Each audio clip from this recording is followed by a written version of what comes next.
Bonjour à toutes et bonjour à tous, ici c'est Marie de B et aujourd'hui on se retrouve pour un nouveau numéro du Top Flop. Et on commence sans plus tarder par le top, et le top c'est le retour du King of the Ring, ce tournoi. Alors je l'ai mis dans le top mais j'aurais pu le mettre aussi dans le flop puisque nous avons eu le retour de ce tournoi lors de Raw, mais nous avons eu que le début du tournoi et pour suivre la demi-finale et la finale, il fallait aller sur le network.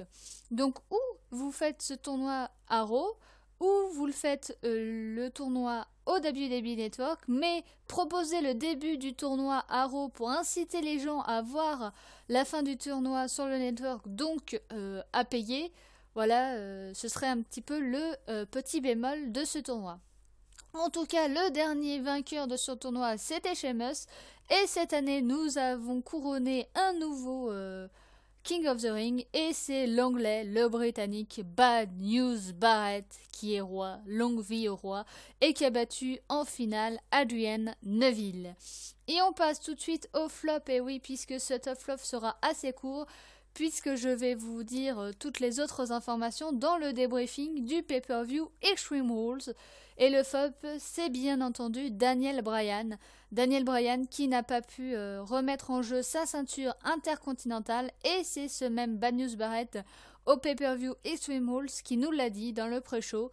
Il nous a dit que Daniel Bryan était médicalement inapte à combattre. Donc malheureusement pour lui, les ennuis continuent, parce que souvenez-vous, la dernière fois qu'il avait une ceinture, c'était la ceinture World, et il avait dû...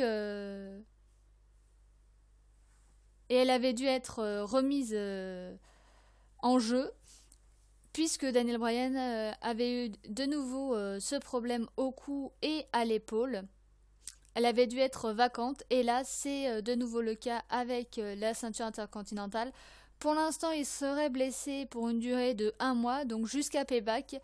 Est-ce qu'il sera apte à combattre à Payback? Je ne sais pas.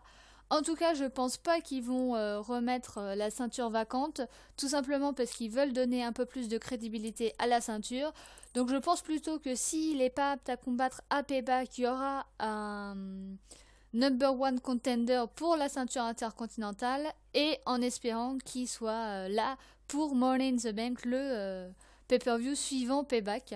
En tout cas, j'espère que ça va aller mieux, et pour l'instant, ce serait une durée minimum de 1 mois qui serait absent des rings. Donc malheureusement, être champion pour lui ne lui porte la guigne. Donc voilà, c'était tout pour ce top flop, un top flop assez court, mais vous inquiétez pas, vous retrouverez samedi le débriefing d'Extreme Rules. On parlera tout ce qui s'est passé à Extreme Rules, mais tout ce qui s'est passé à Raw et à SmackDown, et les hypothétiques matchs, les matchs sûrs qu'on aura, et les hypothétiques matchs qu'on aura pour le prochain pay-per-view de la WWE, j'ai nommé Payback.